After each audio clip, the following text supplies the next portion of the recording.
When Estefanía touched the Ouija board, her family believed she didn't just try to contact the dead, she invited something demonic into their home. What began as a school seance in Vallecas, Madrid, soon became one of Spain's most chilling paranormal cases.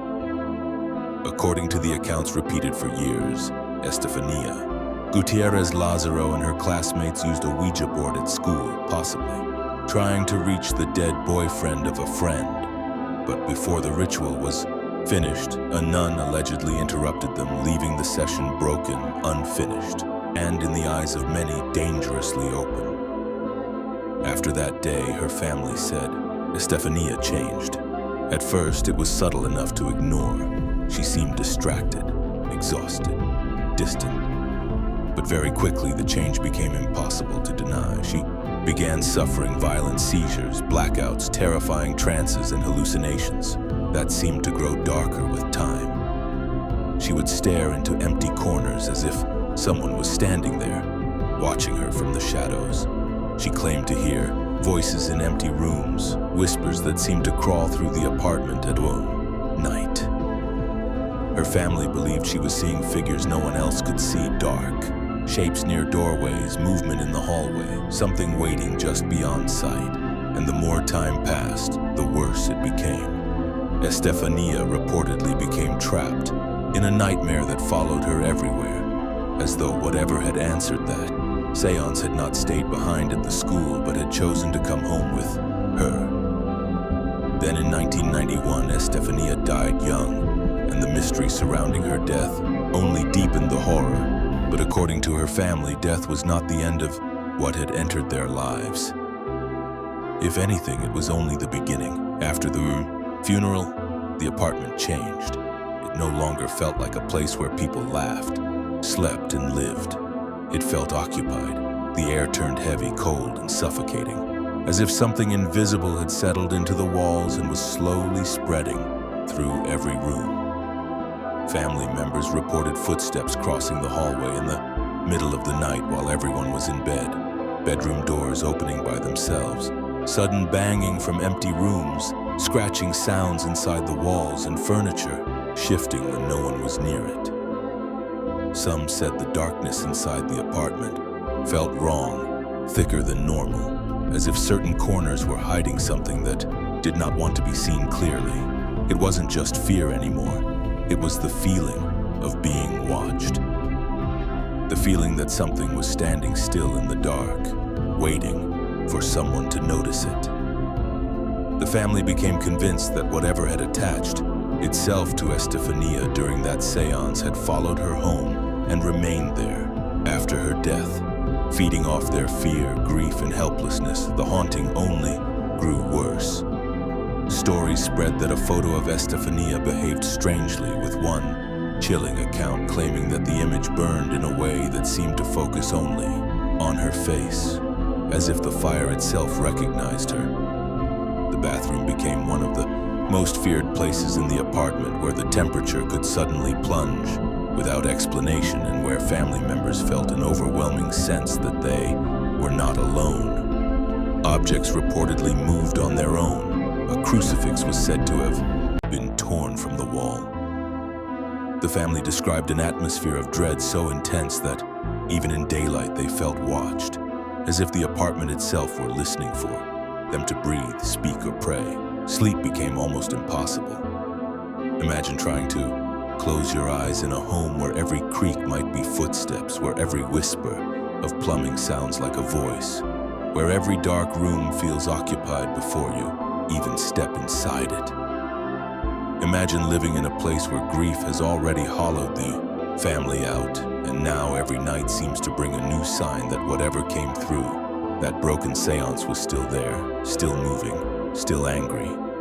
That is what makes this case so disturbing. It wasn't one single dramatic event. It was the slow, relentless buildup of terror, the kind that turns an ordinary apartment into something that feels cursed, the kind that makes a family doubt their own minds, then fear that what they are seeing is actually real. And then came the night that made the Vallecas case legendary, In late November 1992, the terror inside the apartment reached a point where the family could no longer stay inside. They called the police and waited outside, frightened of their own home, desperate for someone else to walk into that darkness first. Think about how terrifying that is, to stand outside your own apartment in the middle of the night and decide that whatever is in there is worse than staying out in the cold. When officers arrived, they did not come, expecting demons, ghosts, or anything supernatural. They expected a disturbance, panic, maybe a frightened family overwhelmed by grief and fear. But once inside, they reportedly encountered events they could not easily explain. Accounts of the police report described loud, unexplained noises coming from a balcony where no one was there, a cabinet or closet door flying open violently on its own, a crucifix found torn from its place, and an atmosphere of sudden cold and intense unease spreading through parts of the apartment. Imagine those officers moving room to room with flashlights expecting to find a person, only to be met instead by crashes from empty spaces, deep knocks from nowhere, and the creeping feeling that something unseen was moving just ahead of them in the dark. Not something they could arrest, not something they could question. Just an invisible presence that seemed to fill the apartment the longer they stayed inside. That detail is what has kept this story alive for so long. It wasn't only the family claiming the apartment was haunted, it was the fact that even police officers were said to have entered and left disturbed by what they experienced. And that changes the story completely, because once law enforcement steps into a case and strange details are still recorded, the haunting stops sounding like a rumor and starts feeling like something far harder to dismiss. The horror of Vallecas lies in that uncertainty. Was Estefania's suffering a tragic medical mystery? Did grief, fear, and trauma transform the apartment into a place where every sound felt supernatural? Or did something truly come through during that unfinished seance, something dark enough to cling to her in life and remain after her death? No one can answer that with certainty, and that uncertainty is exactly what gives the story its power. Because the scariest cases are never the ones wrapped up neatly. They're the ones that stay open in your mind. The ones where the facts are real enough to disturb you, but the unanswered questions are what haunt you afterward. A teenage girl allegedly opens a door to the unknown. Her health and behavior spiral into something her family cannot understand. She dies young, and instead of peace, the apartment becomes a stage for footsteps, shadows, moving objects, freezing rooms, violent noises, and fear so overwhelming the family begs police to enter first. Whether someone believes in the paranormal or not, that is terrifying. And maybe the darkest part of all is this. If the family was right, then Estefanía did not simply die after touching that board.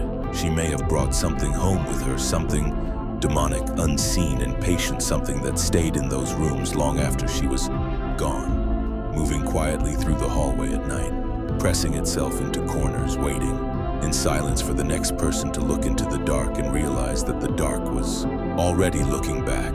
And if the Vallecas case proves anything, it's this. Sometimes, the most terrifying thing isn't what you see in the dark. It's what followed someone home and never left.